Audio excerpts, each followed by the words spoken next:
नमस्ते। स्वामी न्यूज़ के प्रतिदिन के योग व स्वास्थ्य के इस कार्यक्रम में आप सबका हार्दिक स्वागत अभिनंदन करता हूं। आज के कार्यक्रम में हम जानेंगे कि प्राणायाम जो कि योग का एक अंग है, ये हमारे लिए कितना महत्वपूर्ण है और इसको कैसे करना चाहिए हमारे तनाव की मुक्ति के लिए, स्ट्रेस फ्री लाइफ के लिए, डिप्रेशन को दूर भगाने के लिए, इंसोम्निया अनिद्रा की समस्याओं को दूर करने के लिए, एंजाइटी को ठीक करने के लिए कैसे इस प्राणायाम को अपने जीवन के अंग के रूप में हम प्रतिदिन अपनाएं। तो आइए मंत्र पाठ के साथ इस चर्चा को आगे देखते हैं। सीधे होकर बैठें, दोनों हाथों को प्रार्थना मुद्रा में परमपिता परमात्मा के प्रति करुणा जो सारे संसार में बरसा रहा है, उस परम पिता परमात्मा के प्रति श्रद्धा के भाव, प्रेम के भाव, समर्पण के भाव। श्वास को गहरा भर लेंगे।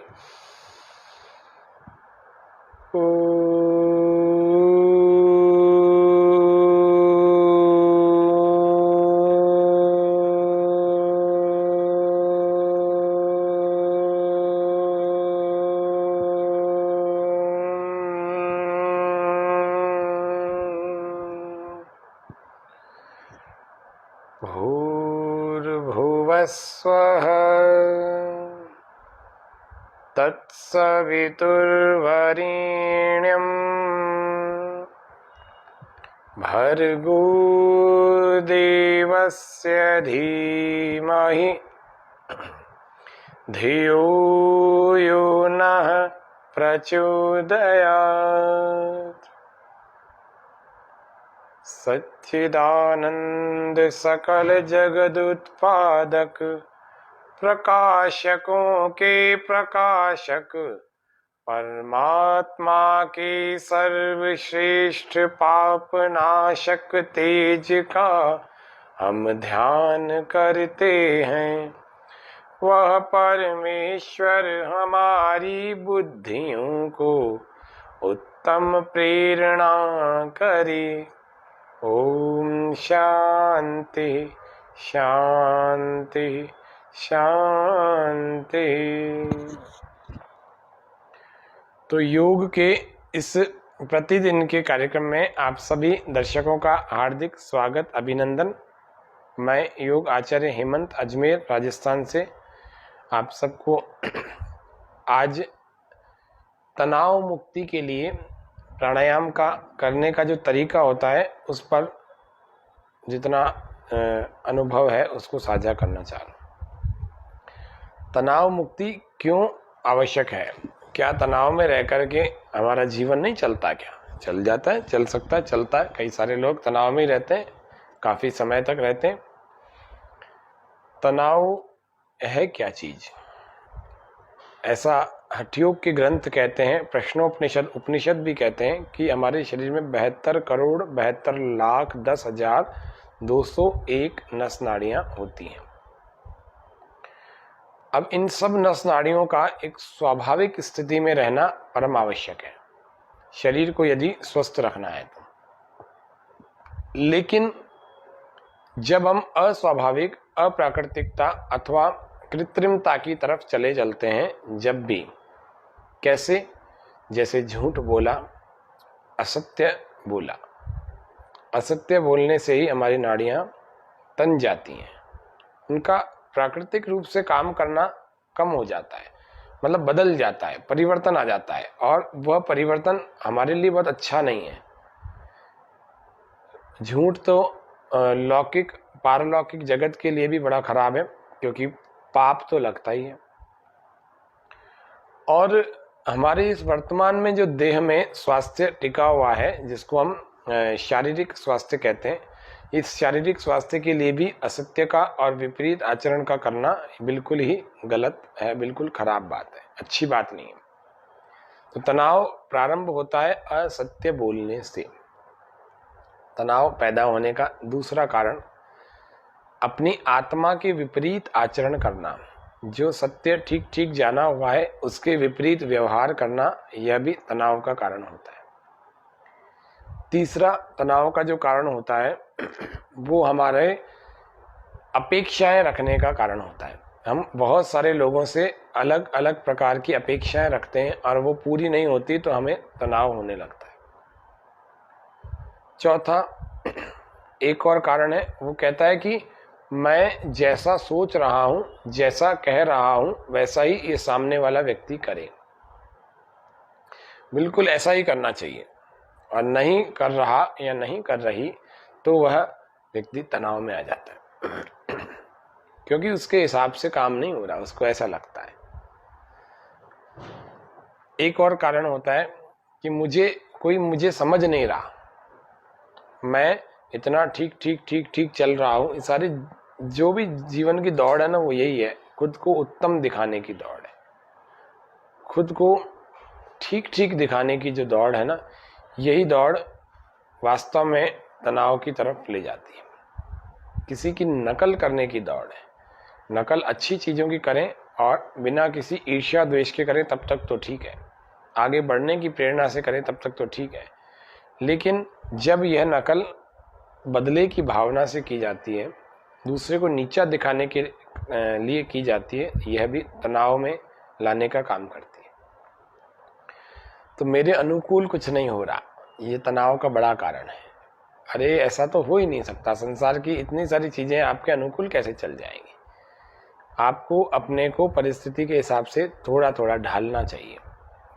गलत बात के लिए नहीं आपको प्रेरित कर रहे हैं, धार्मिक बने, धार्मिक रहें, लेकिन ढालने का मतलब है कि परिस्थितियां बहुत सारी होती हैं। आपने 10 सामने अच्छी परिस्थितियां हैं, आपने एक ही मन में माइंड सेट कर रखा है कि मेरे को ऐसा ऐसा ही सामने दिखेगा तो ही मैं संतुष्ट होऊंगा। अरे 9 स्थितियां और भी तो अच्छी हैं, धर्मपूर्वक है, उचित है, उत्तम है, ठीक ठीक है, क्यों वे उनको क्यों नहीं स्वीकार कर रहे। तो सोचने का दायरा जिसका छोटा होता है वो व्यक्ति तनाव में आ जाता है। तो ब्रेन को क्या करना, ब्रॉड करना, ब्रेन को ब्रॉड करना है, सोचने का दायरा बढ़ाना है।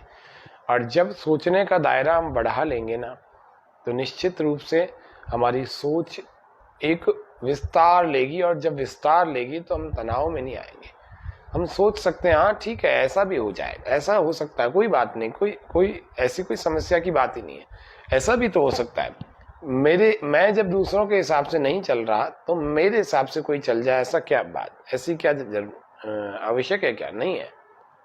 सगे भाई, जुड़वा भाई भी एक दूसरे का अनुकूल नहीं चलते हैं, पति पत्नी भी अनुकूल नहीं चलते हैं। पति पत्नियों की तो क्या मैं आप सबको बताऊं, लेकिन जुड़वा भाई माता पिता के अनुकूल नहीं चल पाते हैं।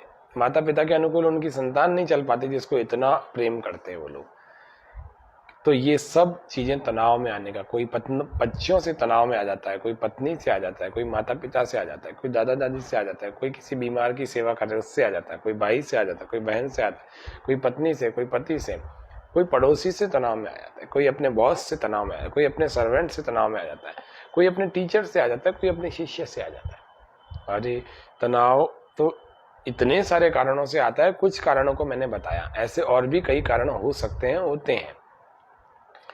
आपका क्या कारण है वो आप विचार करिए। आपका तनाव यदि नहीं है, अगर हम तनाव में नहीं है, अगर हम डिप्रेशन में नहीं है, अगर हम स्ट्रेस में नहीं है, तो ये बहुत बड़ी उपलब्धि है आपकी।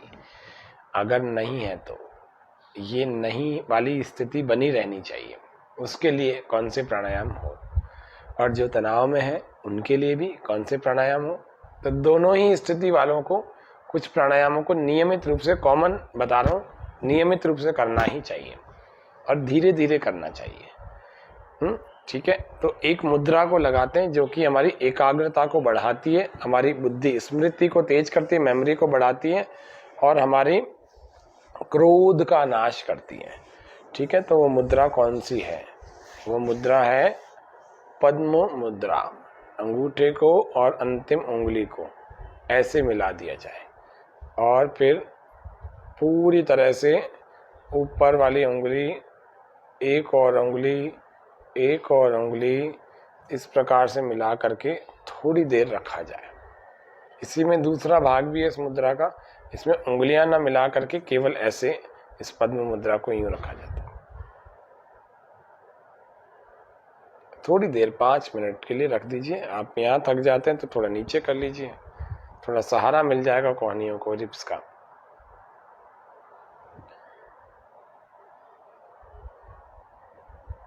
एक मुद्रा। दूसरी मुद्रा है ध्यान मुद्रा। इस ध्यान मुद्रा का अभ्यास करके भी व्यक्ति अपनी बुद्धि को एकाग्र कर सकता है, मन को एकाग्र कर सकता है, क्रोध का नाश कर सकता है। इसको लगा करके अपने घुटनों पर रख लीजिए, ऐसी स्थिति में रख लीजिए, बाकी 3 उंगलियां सीधी। फिर एक प्राणायाम है जो कि हमारे ब्रेन को ऑक्सीजन प्रॉपरली सप्लाई करता है। उस प्राणायाम का नाम है भस्त्रिका प्राणायाम। गहरे लंबे श्वास को हम भरेंगे, गहरे ही लंबे प्रश्वास को बाहर छोड़ेंगे।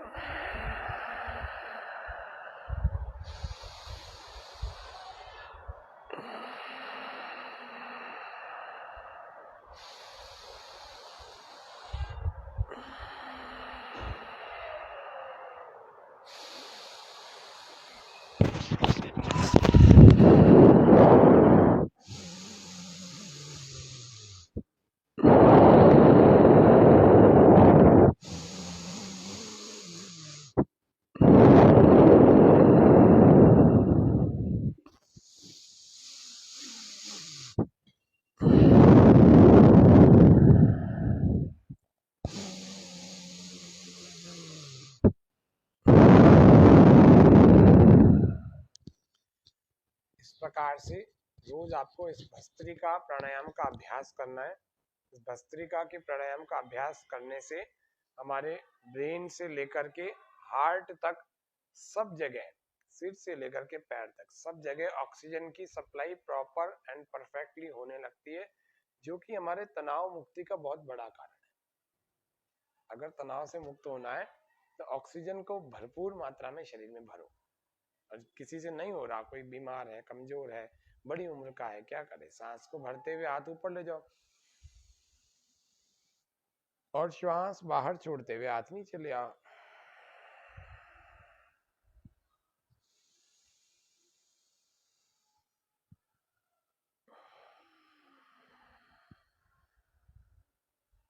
सांस भरते हुए हर बार ऊपर ले जाओ हाथों को।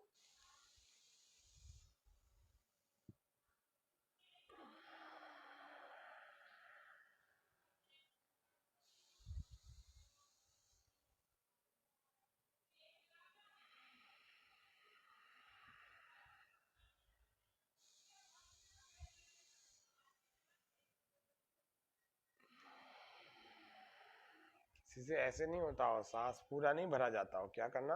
हाथों को यहाँ सामने खोल लेना, ऐसे सांस पूरा भरते हुए दोनों हाथों को ऐसे साइड में ले जाना, श्वास बाहर छोड़ते हुए दोनों हाथों को इस प्रकार से वापस ले आना।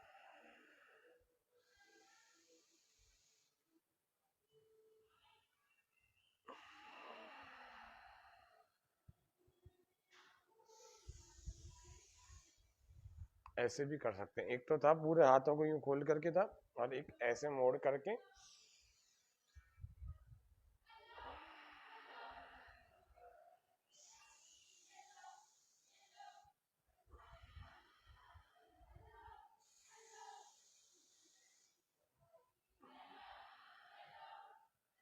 इस प्रकार से लंबे लंबे श्वास भरते हुए और छोड़ते हुए आप इस प्राणायाम को, भस्त्रिका को कर सकते हैं। कई सारे प्रकार हैं भस्त्रिका को करने के लिए, और एक प्रकार है सांस भरते हुए हाथों को ऐसे ऊपर ले जाना और सांस छोड़ते हुए हाथों को नीचे ले आना।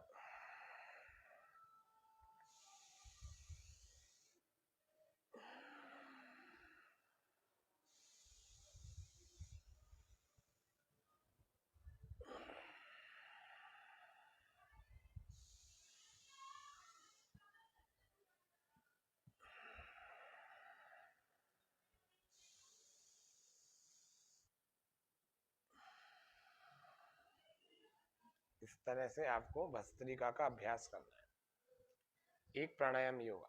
कुल ही 4 प्राणायाम आज बताने वाला हूँ। वो चारों के चारों हमारे तनाव मुक्ति में बहुत मदद करने वाले हैं। जब प्राणायाम करते करते थक जाएं तो पीठ के बल लेट करके आरामदायक स्थिति में थोड़ा सा विश्राम करें, क्योंकि तनाव जिनको हो रखा है, जो स्ट्रेस में, जो डिप्रेशन में चल रहे हैं, वो लोग थकते बड़े जल्दी हैं। जब भी प्राणायाम करेंगे वो जल्दी थक जाएंगे।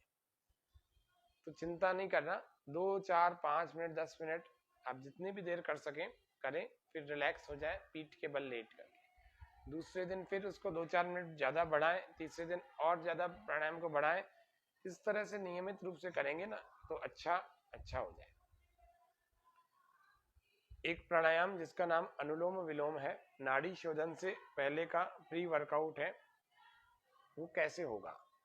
अपने हाथों की एक मुद्रा होती है जिसको हम नासा मुद्रा या नासिका मुद्रा कहते हैं। इसको यूं लगा लिया जाए और 2 उंगलियां ऐसे इस प्रकार से, और एक हाथ को आप इस प्रकार से अपने घुटनों पर रखें, घुटने पर रखें। राइट को करना बंद और लेफ्ट से अंदर भरना श्वास को।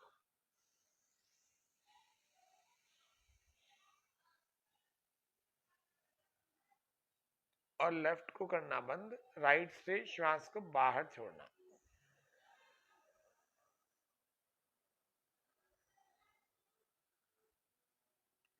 फिर यहीं से राइट से श्वास को भरना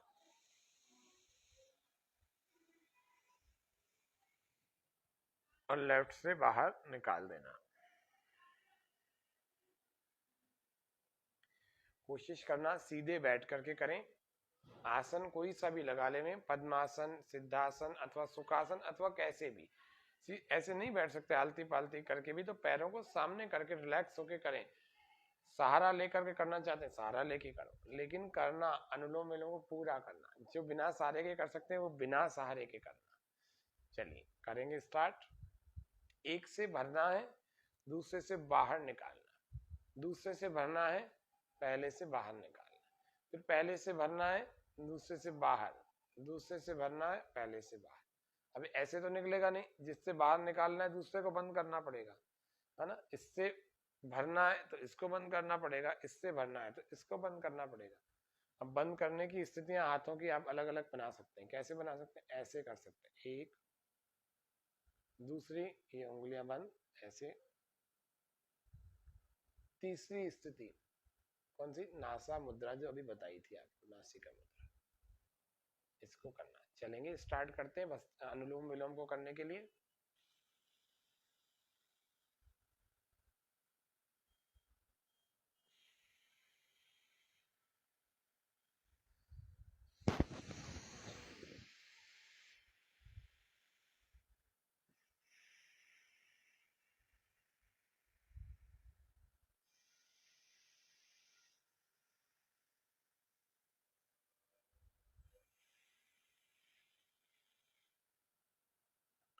इस क्रिया को सबसे उत्तम अगर लाभ उठाना है इसका, तो वह समय है सुबह 7 बजे से पहले का।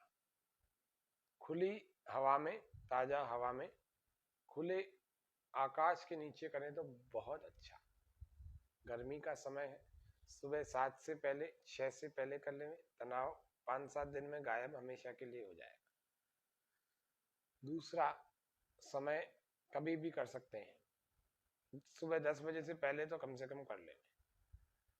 तीसरा समय कभी भी कर सकते हैं, कभी भी मतलब भोजन करने के आधे घंटे बाद भी आप शुरू हो सकते हैं। कपालभाति, बाह्य अग्निसार आदि में ध्यान रखना पड़ता है और आसनों में, लेकिन इस अनुलोम विलोम प्राणायाम में कोई समस्या नहीं। भोजन के आप आधे पौन घंटे बाद भी प्रारंभ कर सकते हैं इसको। लेकिन उत्तम समय क्या होता है? जब शुद्ध प्राणवायु होती है, वो होता है सुबह 8 बजे से पहले का समय। तो थोड़ा सा प्रयास करें जल्दी उठने का और जल्दी सोने का।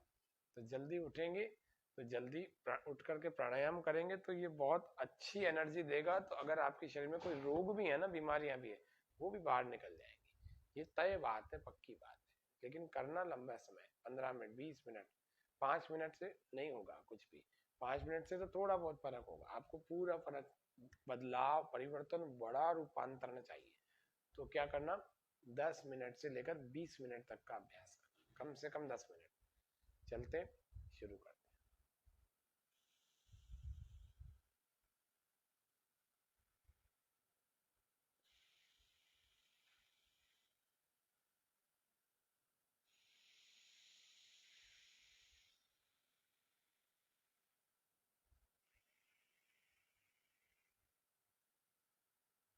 slowly and complete inhale. Then without holding, slowly and completely exhale या exhaling. इसको ध्यान रखना, यानी धीरे धीरे पूरा गहरा श्वास पड़ना है और धीरे धीरे ही पूरे गहरे श्वास को बाहर निकालना है। ऐसे ही इधर से गहरा भरना है और उधर से बाहर निकालना है गहरा। इस बात को ध्यान रखते हुए करना। चलिए, जल्दी नहीं करना, मन कहीं और मत ले जाना, मन को अपनी श्वासों पर टिका कर रखना।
ये हाथ थक जाए, इस हाथ से शुरू हो जाना।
एक से गहरा भरे, दूसरे से बाहर, दूसरे से गहरा भरे, पहले से बाहर।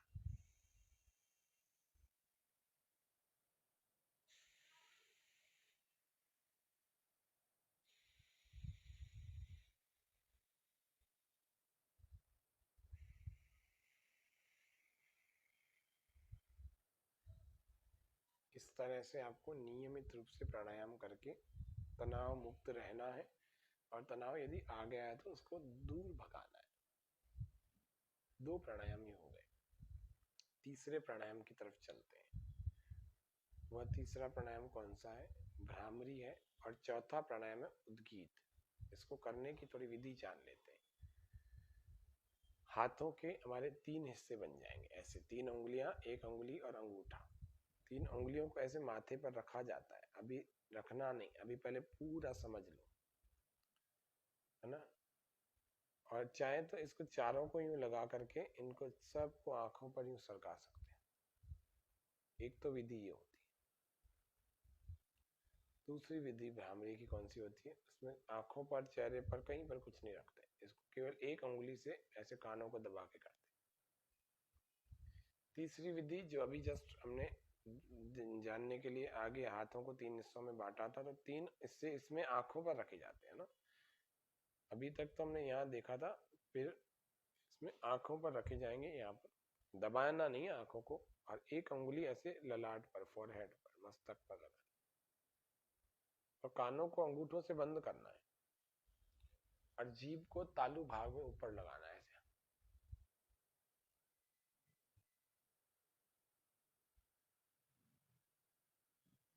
जीभ अंदर टकरानी है ऊपर की तरफ,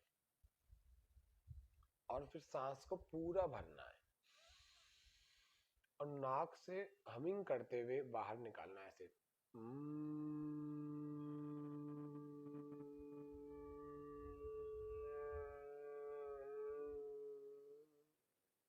दोबारा सांस भरनी है, दोबारा फिर दोबारा ऐसे 3-4 बार, 5 बार, 10 बार कर लो। 3 बार आज हम कर लेते हैं। देखो स्टार्ट करते हैं। सांस को पूरा भरा, कानों को अंगूठों से बंद किया,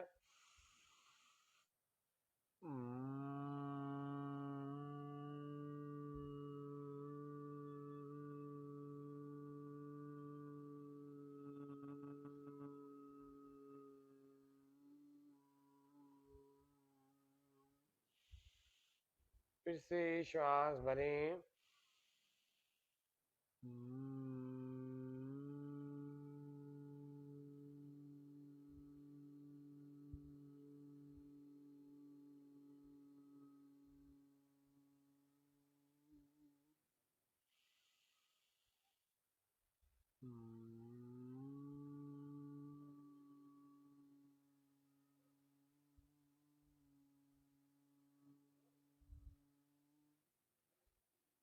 तीन बार हमिंग कर लिया। फिर दोनों हाथों को बिना आंखें खोले, दोनों हाथों को पहली उंगली अंगूठा मिलाकर ध्यान मुद्रा में रखना, घुटनों पर रखना, कमर सीधी करना, गहरा लंबा श्वास, मन में प्रसन्नता उत्साह को उत्पन्न करने का प्रयास करें।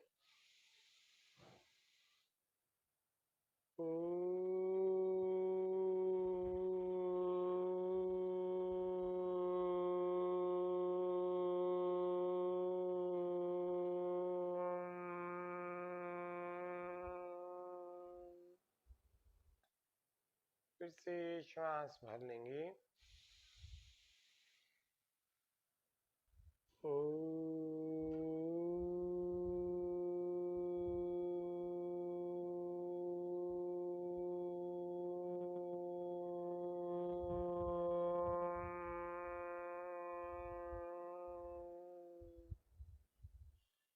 एक बार फिर से श्वास भरें।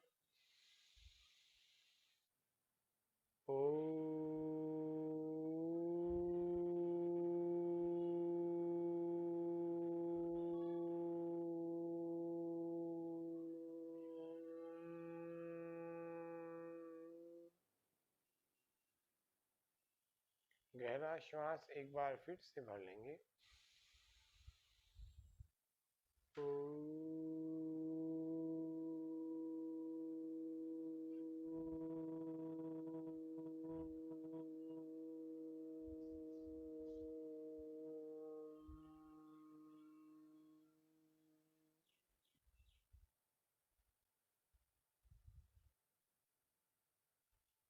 ये उद्गीत प्राणायाम हमारा हुआ। अभी आंखें नहीं खोलना, अभी आत्मनिरीक्षण करें, आत्मचिंतन करें, आत्म केंद्रित हो जाएं।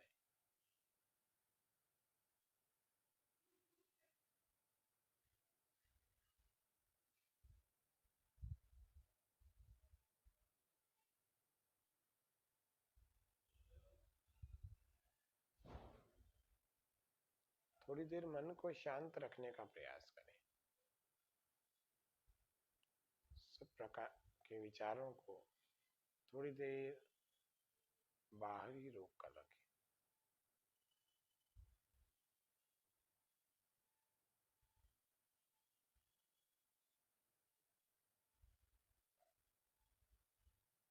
एक बार फिर से गहरा लंबा श्वास भरेंगे।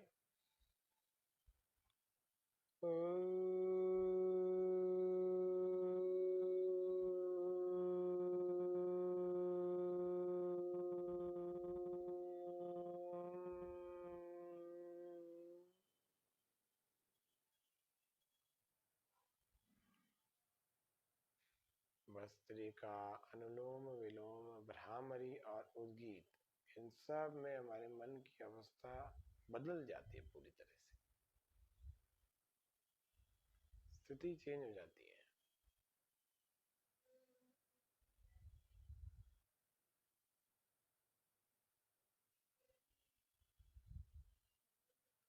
कोमलता से आंखें बंद करके सीधे होकर बैठे रहें। अपने भीतर झांकने का प्रयास करें। श्वासों पर मन को टिका दीजिए।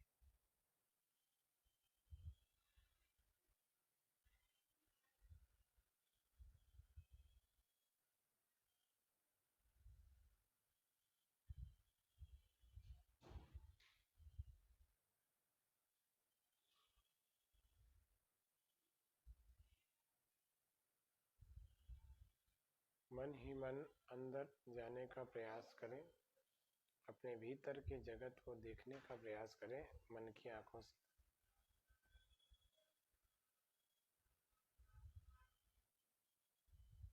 परमपिता परमात्मा हम सब पर विशेष कृपा करता है, हम उसी के विशेष प्राणी हैं।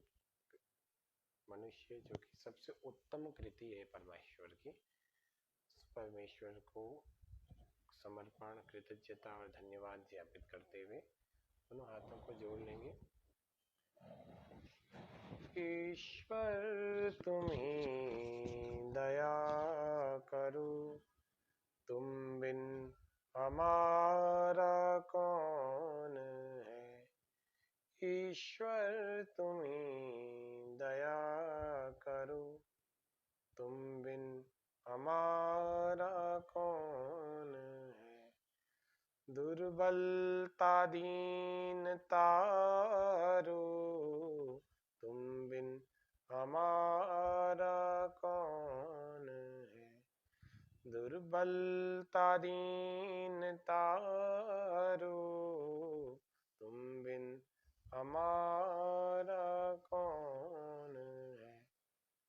ईश्वर तुम्हें दया करो, तुम बिन हमारा कौन है। दुर्बलता दीनता रो, तुम बिन हमारा कौन है। तेरा भजन तेरा मनन, तेरी धुन तेरी लगन। तेरा भजन तेरा मनन, तेरी धुन तेरी लगन। तेरी शरण में आए हम, तेरी शरण में आए हम। तुम बिन हमारा कौन है। तेरी शरण में आए हम, तुम बिन हमारा कौन है। ईश्वर तुम्हें दया करो, तुम बिन हमारा के कौन है। तुम बिन हमारा कौन है। ओम शांति शांति शांति। सर्वेभ्यो नमः। दोनों हाथों थोड़ा सा घर्षण करें, गर्म हो जाए। अपनी आंखों की पलकों पर, अपने गालों पर, पूरे चेहरे पर, समूचे मुखमंडल पर लगाकर पहले नीचे की ओर देखें, भूमि पर कोमलता से सामने की ओर ऐसे देख लेंगे। तो ये हमारा तनाव मुक्ति पर विशेष कार्यक्रम प्राणायाम के रूप में था, थोड़ा आत्मचिंतन चिंतन भी था। तो ये यदि हम प्रतिदिन ऐसा करेंगे ना, तो हमारा तनाव दूर हो जाएगा, और जिनके तनाव नहीं है उनके होगा नहीं तनाव, क्योंकि तनाव बहुत बड़ी बात है। इसके लिए प्रज्ञापराधो ही सर्व रोगानां मूलम, शास्त्रकार भी कहता है प्राचीन काल के ग्रंथों में।